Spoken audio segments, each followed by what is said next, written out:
watching Turn the Pages, and I am your host, Jordan Rivers, and this is our college edition. So every single episode that you see from now to the end of the year, it's all about college preparation and making sure that you and your family are going to be squared away when your loved one has to go to college. So, last week we talked about FAFSA, how important that is to start early, and we had to get off air. So, I want to do a recap and then continue where I left off so that you get all of your FAFSA information, and then we'll move right into scholarships. So, well, if you have any questions, never hesitate to reach out to me because Turn the Pages, we are definitely here for you. So make sure that you go to www.turn-thepages.org. So, and you can go right to info at turn-the-pages.org. If you have any questions, concerns, reach out to us. If you want us to cover something from, your scholarship experience or your FAFSA, college, whatever it is that relates to college, we definitely want to hear from you. So if you have any questions, remember, do not hesitate to reach out. And you can always call in on our line if you have questions right away. So let's get back into FAFSA. So FAFSA is FAFSA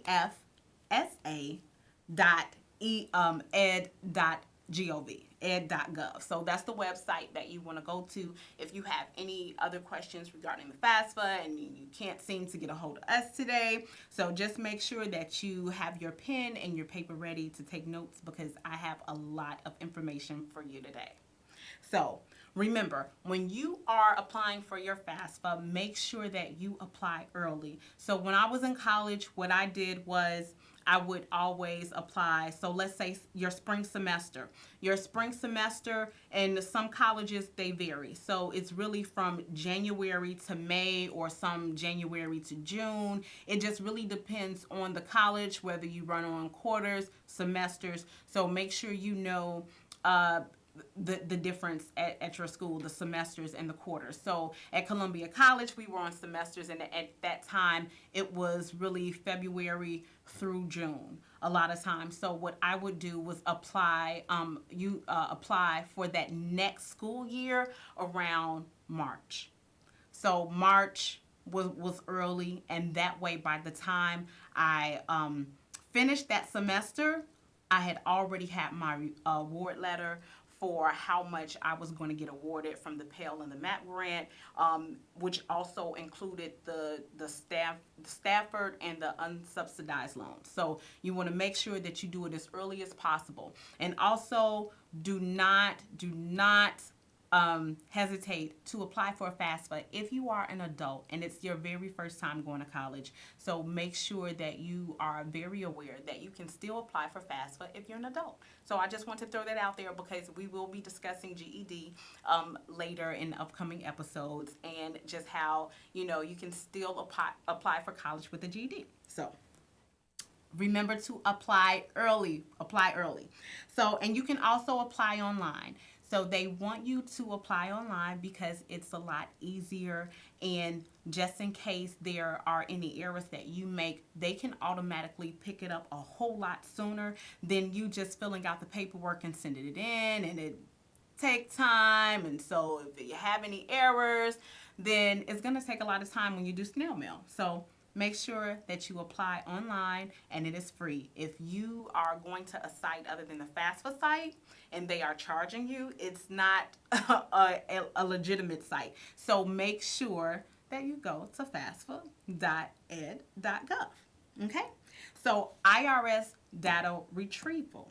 Make sure that when you're applying for FAFSA or your parents are applying on your behalf, that they have all of their IRS information together. And so what the retrieval does is makes it a lot easier. So you apply for your FAFSA, and then they ask you for your social security number. And once you give your social security number, and that person who has to submit that social security number, you actually have to have filed taxes. So it has to be a parent, or someone who is the head of the household. And what the retrieval does is take all of your tax information from that previous year and they link it right up with your FAFSA. So it automatically allows them to calculate how much of a loan and or aid that you will receive. Okay, so make sure you have all of your tax information together. It is very important and it could save you a whole lot of hassle time. So I left off in our avoid common errors when you actually fill out the FAFSA. So I'm going to start from the beginning and I'm going to slow it down a little bit for you all. And then we're just going to go with the flow. And I'm going to let you know all the errors of why your FAFSA will probably not go through online. But if you do it online, they'll catch it and you will see it. So this is just, a FYI so you know. Leaving blank fields. So when you're filling out piece of information, they may have an asterisk right in a field that they want you to fill out. If you leave it blank, it's not going to go through and they're going to bring you right back up to that medium online that you're filling out. So make sure you do not leave anything blank. Now, using commas or decimal points, no, not in numeric fields at all. Don't do it. It's still a computer, so you'll throw it off and it won't go through. Never list the incorrect social security number. If the social security number does not match up, then it won't go through. You'll have some problems going through your FAFSA online. So failing to use your legal name, like we discussed last week. Pookie is not your government name. Whatever your name is on that birth certificate, please use it. And that way you won't have any hiccups in your FAFSA. Entering the wrong address. If you are someone who moves around quite often, make sure you give them the correct address that's on your identification. So whether that's your state, your driver's license, make sure that you submit the correct information and you have that correct address. And the other reason why that address is so important is because they may send you your award address at that location. And so once you receive that award, you'll know how much money you get. But if you're not at that location anymore, then how do you know what you received? So you would have to check online. And that could also be a very, tedious process that you do not want to experience. So moving right along. Your AGI, which is your adjusted gross income. So that is what you have made before taxes are taken out. So they want to know how much money you make and they want to know what it is before taxes. So make sure you list that on there, because if it's not correct, if it doesn't match up with the retrieval that they've brought in, then that means an error on your part. Incorrectly filing income taxes as head of household. If you are the one who makes the most money, or your parent, the parent who makes the most money normally is the head of household. If someone who does not work tries to fill out for head of household, it will not go through properly. So please make sure that you are filling out the correct bracket and that you're the head of household if you are. Moving right along, listing marital status incorrectly. So if you are married, list it. If you are not, do not. Simple as that. So listing parent marital status incorrectly. We discussed that. And failure to list both parents if they live together. So if your parents live together, they have to go on there. So remember, we already discussed last week that there is no FAFSA police, but please be as honest as possible because it can really help you along the way when it comes to getting your FAFSA reward. Failure to report an unborn child. Your parents have to fill out that information. So it's so important to make sure we have the accurate information in those fields. failing to count yourself as a student. So when you're filling it out, if it's 5 people in the household, including you, you do count as that student. So failing to register with a selective service. So if you are a male, age 18 to 26, you must register with a selective service. Failure to register will make you ineligible for federal student aid. Forgetting to list the college. Now, this is very important. So your FAFSA is one whole electronic document or one whole paper. And so what you have to do when you're filling out that information, if you have 5 colleges that you are very interested in attending, then you have to make sure that you have the school code for each college and you list it on there. And that way, the FAFSA information goes to each of those colleges and they already, know how much you can afford or how much you're rewarded that will go to your tuition. So that is very, very important. Forgetting to sign and date the document. Now, even though you're doing it electronically, you can still sign and date it. They'll have at the very bottom, sign it and date it, and then you just hit the submit button from then, and there you go. And last, sending in a copy of your income tax returns. You do not need to include a copy of your tax returns with FAFSA. Any information sent with your FAFSA will be destroyed. In addition, do not write any notes in the margins of your FAFSA. So don't send in any information. If you're doing it online, then you don't have to worry about that. Just make sure that everything is filled out correctly, that there are no empty margins, and that you're not using your decimal points or any of that.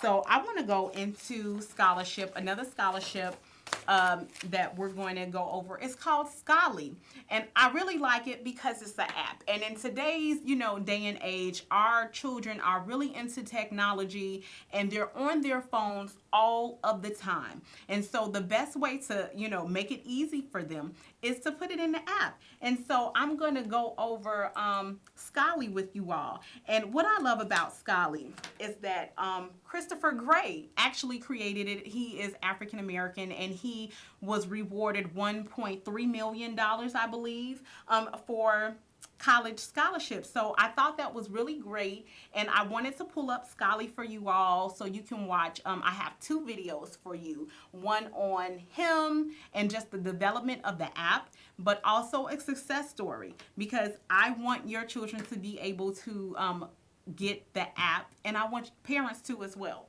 So let's go right into Scholly, and I hope you enjoy it.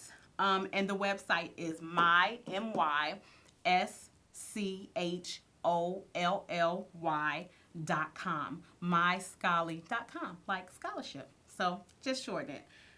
So hope you enjoy the video. If you have any questions, let me know, or just go right to the site when you're ready to download the app. There's all this money in scholarships, paid college. Money looking for students, students looking for the money, but they can't find each other.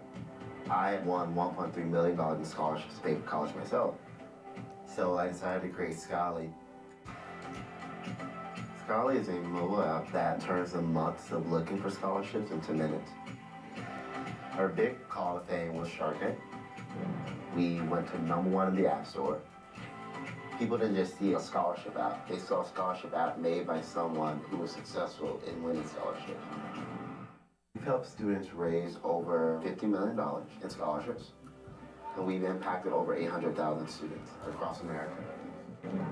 Students who got full rides, low-income students who were the first in their family to go to college. Our motto was opportunity for all, and that challenges people, that challenges the status quo. And if you're successful, it all pays off. And that was Christopher Gray speaking. So we are going to go right into the next video. And I hope you all enjoy it. Let me see if I can actually... When I was in 6th grade, I had this drama teacher who basically said that the best college drama program was NYU Tisch. So ever since then, I kind of had this idea in my head that that was the school that I wanted to go to. And then once you get older than 6th grade, you realize that college is actually very, very expensive. I really, really did not think that I was ever going to be able to make this happen unless I got a lot of scholarships. And so then I got my acceptance letter, and I was actually accepted as an MLK scholar. And that program really started to make me think that this could actually happen. And so after I found out, I was like, okay, hitting more scholarships. What really ended up helping me was a person came to my class and they talked about the app Scholly. So what you do is you make a profile, and I was able to fill out all the things that I'm interested in. I could talk about how I'm African American and Latina. I could put that I love video production and I'm an actor, and I got to kind of craft who I am through this app, and it matched me with all of these scholarships. So through this app, I found the Taco Bell Live Moss Scholarship and did receive scholarship money from the Live Moss Foundation. Now it wasn't, oh, this little pipe dream that I had of going to NYU. It was actually like, this is going to happen now. It's crazy to think that the 2 seconds it took to download an app and 5 minutes out of your day, every day, to look at different scholarships could lead to something like this. Don't you just love Scholly? So where was that when I was in college or, preparing to go? So it's very, very easy. Tell your teenager to get their cell phone, get the app so that they can go over the scholarships that are available to them. And it makes the search so much easier. So, of course, in later episodes, we'll discuss other scholarships, but I want to make sure that, I'm not doing everything all in one episode, and that way I'm able to get you as much information as you need to prepare your student for college. So now, when there's something good, there's always going to be something bad. And so I want to take this time to discuss the scholarship scams and what to look for. So educationplanning.org, they gave us a whole list of different scams that are out there so that you parents are not caught up in the scam web. Okay, so I didn't think that there could be any scholarship scams, but there are, unfortunately, and people actually get a lot of money off of this. So I need you to get your notebook out and let's go. So if it sounds too good to be true, then it probably is. So one of the things that they talk about are the small fees. So they want you to pay a small fee, and then they'll open up all this scholarship information for you. If you are being charged any fee, then it is a scam. So, and they say that you'll see for a small fee, you can access hundreds of exclusive scholarships. So, and that's how they present it to you. And so if you're new to searching for scholarships and you don't know, then here you go. The scammers now have your credit card information. So remember, do not pay for, any scholarship information. It should be free of charge. So we just need a credit card number to hold this scholarship for you. Again, do not give any of your personal information, your banking, your checking, your savings, any of that information. Do not give it away, because that is a scholarship scam. Act now or lose this opportunity. So some companies, they set up a free scholarship or financial planning, right? So they'll have these seminars to disguise this real purpose of, what they're doing. And they'll say, act now or lose this opportunity. So what they are doing, they are applying pressure on you to make you think that you're going to lose out on an opportunity for scholarships. Again, it is a scam. Do not fall for it. Win a scholarship, guaranteed, or your money back. Not one company can guarantee that you actually get the scholarship that you apply for. You are in, a whole fishbowl full of other students competing for these scholarships. So if someone or a company guarantees that you get a scholarship, if you pay a fee, it is definitely a scam. So back away. Do not pass go. Do not collect $200. It's a scam. So make sure that if you have to pay any fee, that you just click off the site, go do something else. Or if you have to provide a credit card, it's a scam. You don't need to do anything or very little to apply. It is a scam. So that means if they're not asking your student to, write an essay or anything that looks familiar to your regular scholarship process, then it can definitely be a scam. So you want to make sure that whatever scholarships you're looking up, they are definitely from sites that people trust. So, and we'll go over all of the sites that people can trust at a later time. So the offer includes no contact information, no valid address, no, number, only a P.O. box. Run away, because it's a scam. If you've never applied for a scholarship, but you have started to see emails coming in, that's something that you need to look very careful at, because it's a scam. So it's unfortunate that people do take advantage of people who are just looking to, make their future brighter. But this is what happens. So a couple more I want to go over because they're very popular. I've seen it a couple of times just in my research. The offer says there is millions of unclaimed scholarship money waiting for you. And that's true. But if they actually have to say it, then I would ease away from that website, okay? And the last one, the offer is filled with typos and spelling errors. For instance, if they're trying to spell scholarship and they leave out the ship on the scholarship, then typos, they're not a legitimate website. And so you just want to keep moving forward. So let's talk about how parents and students can help prepare for the scholarship search. And educationplanner.org again gave us some great information. So let's talk about encouraging your child to participate in activities. Why do you want that? Because it looks great on college applications, one. But two, the more your child does regarding different activities, you actually get the opportunity to be able to apply for more scholarships. So that means more money. So if you're, chess club, student council, volleyball, whatever it can be, you can get scholarships. So make sure you look that up and that your child is active, and having that relationship with that counselor in high school will also help you go very far. So start the scholarship process early. So they say, sophomore, junior year, start looking up those scholarships, when you need to apply, if you need to have an essay, and also make sure you have one great essay. And that way you can take that essay and kind of rearrange some things depending on the scholarships that you actually apply for that need an essay. Block off time for your scholarship search. So the same way that we have our great study habits, I know we all do, is make sure that you have a schedule. So maybe if you want to do once a week, maybe an hour out of every Saturday, that little bit, it goes a long way. So make sure that you have an allotted amount of time to search for your scholarships. So, and use free search sites. So one site that is legit is FastWeb. That is FASTWEB. FastWeb. That is another site that we will go over at a later time. Also, check with your employer. So if your parents are employed somewhere, see if that company actually has scholarships for your children when they graduate from high school, because a lot of companies do. Don't ignore scholarships with smaller amounts.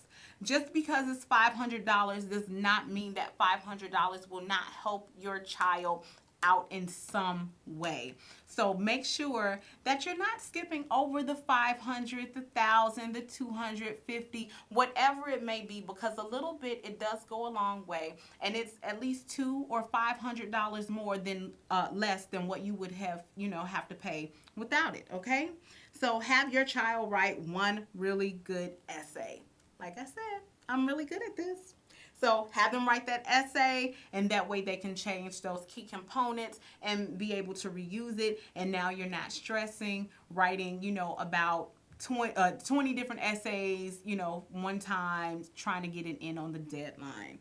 So proofread your application and your essay, and don't miss the deadline. So preparing for college is so important.